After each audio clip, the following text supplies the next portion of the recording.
For men make a mistake, my dear Lucilius, if they hold that anything good or evil is bestowed upon us by fortune. It is simply the raw material of goods and ills that she gives to us, the sources of things which in our keeping will develop into good or ill. Let's unpack this, shall we? Picture this, you've just won the lottery and you're really happy, right? But fast forward a few months and you're stressed dealing with people who want a piece of your fortune, and you're no happier than you were before. Richer in money, but not in soul. That is the fickleness of fortune. It's not reliable, it's not constant. It's like trying to hold water in your hands. But here's the thing. The Stoics understood this. They knew that true joy does not come from these external circumstances or possessions, but comes from within. It's not about what happens to us, but how we respond to what happens to us. Let me explain it simply. Two people can experience the same event. One walks away devastated, and the other motivated. Why? Because of their perspective and their response. That is the power of the soul. Knowing this knowledge is easy, and there's several people who can recite these words, but the purpose of this channel is to help us apply it to our lives. Because the goal of philosophy is not to learn it so that we can show off to our friends, but to live it so that we can enjoy an easier life. Let me use me as an example. I'm a computer engineer, and when I got my first internship, I was so happy. I was thanking the universe, excited that the days of enduring poverty were over. 8 months later, I was tired of my monotonous job. It was difficult for me to switch jobs due to lack of experience. I couldn't quit my job because I was an international student. I needed every dollar I could put my hands on. Such events show how fickle fortune is. Our happiness is like a sine wave, always going up and down. The interesting thing is that even when preferable things like money or fame come our way, we are likely to keep suffering, as we shall be scared of losing these preferable things. Or as the Stoics would put it doesn't matter if you lay a sick man on a golden bed or a wooden bed, he remains sick. Life is about being like the boxer who gets knocked down but gets back up every time. It's about resilience and about fortitude. But being resilient is actually what I would call amateur stoic. Resilience means that you're enduring something that you are not enjoying. The true ideal man loves the challenges that are thrown to him. But of course, most times enduring the challenge may be the best that we can do. If you've enjoyed the video so far, do not be like that stoic sick man. Click on the like and subscribe button so that you can help spread this message to more people. Back to the battleground. Consider the story of the Stoic philosopher Epictetus. He was born a slave in the Roman Empire, yet he did not let his circumstances define him. Instead, he used this situation to cultivate inner strength and wisdom, eventually gaining his freedom and becoming a respected philosopher. He didn't allow the fickleness of fortune to control his happiness. Instead, he found happiness within himself in his response to his circumstances. Of course, this is a far example because he was living like an ideal man, and most of us are really far away from him.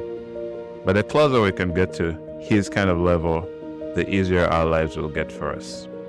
Epictetus once said, "It's not about what happens to you, but how you react to it that matters." This is, in essence, the power of the soul. It's about understanding that we have control over our reactions, our emotions, and our perspective. It's about realizing that we have the power to turn any situation into a stepping stone towards growth and wisdom. This falls into the Stoic discipline of ascent, but that is for a future video. Of course, there are people who say that, we don't have power over our emotions. But for those who have really tried to practice a new emotion or a new way to react to something, you will soon learn that the more you practice, the easier it is for you to act that way.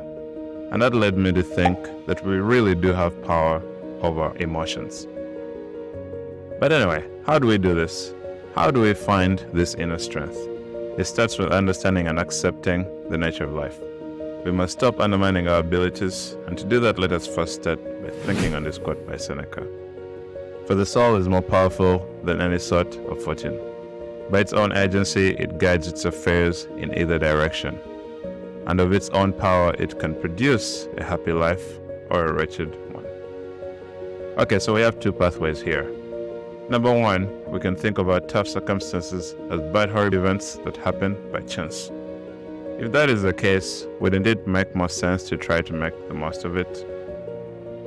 Or we can take pathway two, where we can think of our tough events as something nice, something that nature has ordered for us to train our character. And if that's the case, wouldn't it make more sense to not stress about it? We would love it and make the best of that circumstance. Life is full of ups and downs. We'll experience loss, disappointment, and change. But instead of fearing these experiences, we can learn to see them as opportunities for growth and learning. That brings us to our next point. He suffers more than necessary. Who that suffers before it is necessary? If we're going to suffer anyway, why run out to meet our suffering before it comes? How many times have we expected the worst and it has not come to pass? Seneca makes fun of other humans. He says that nothing is more wretched or more foolish than premature fear. What madness it is to anticipate one's troubles. The Stoics used anticipation of troubles as a way of keeping them calm. This is so that if their original plan is hindered by destiny, then this does not surprise the wise man. And whatever can happen to one human can easily happen to another human. So let us not start thinking that if some troubles befall another person that we see maybe on the news, or maybe one of our friends, then it's likely not happen to us. Whatever is in store for one human is in store for every human, and we should keep that in mind.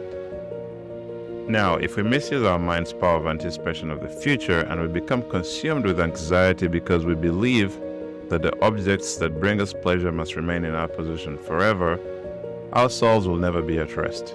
In waiting for the future, we will lose the present blessings which we could enjoy. And there is no difference between grief for something lost and the fear of losing it. If you've ever been anxious, you know that it's as painful to be anxious about losing something and losing it anyway. You're suffering on both sides. I already see this in my stock trading. I love stock trading, and I realize that whenever I'm crying about one stock that has collapsed, I'm always missing out on other stocks that are making huge gains. Actually, for every stock that collapses, I can always find 50 other stocks that are going up. And I always think that I could apply that to my own life. Now let's bring this all together. We've talked about the fickleness of fortune, the power of the soul, and the power of anticipation. But what does this all mean for us? How can we apply these Stoic principles to our own lives? Of course, you don't have to be Stoic. These are just principles you can actually apply to your life, whatever philosophy you may believe in. Let's start by acknowledging that life is unpredictable.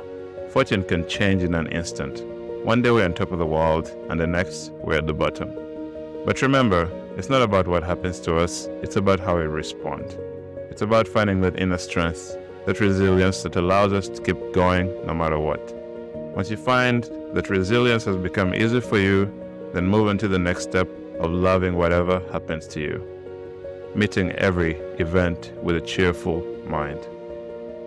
Whenever we face adversity, we can choose to see it as a setback, or we can choose to see it as an opportunity for growth. We can let it break us, or we can let it make us stronger. That is the power of the soul. These are very cliche words, but the reason I think they're cliche is because we do not really listen to them. We hear them, but we never apply them to our lives. And when we experience loss, we can choose to dwell on what we've lost, or we can choose to appreciate what we still have. We can let it fill us with regret, or we can let it fill us with gratitude for the times that we enjoyed it. This is the power of perspective. That is the power of Stoicism. That is the power of your mind. So as we navigate the ups and downs of life, let's remember these Stoic principles let's remember that fortune is fickle, but our soul is stronger. Let's remember that loss is inevitable, but gratitude is a choice. And most importantly, let's remember that no matter what happens, we have the power to choose our response. These are easier heard and spoken, but very difficult to apply in our life. But let's start with very small things. As we become better, we can apply these principles to even bigger aspects of our lives. In the words of the Stoic philosopher Marcus Aurelius, you have power over your mind, not outside events. Realize this, and you will find strength. Thank you.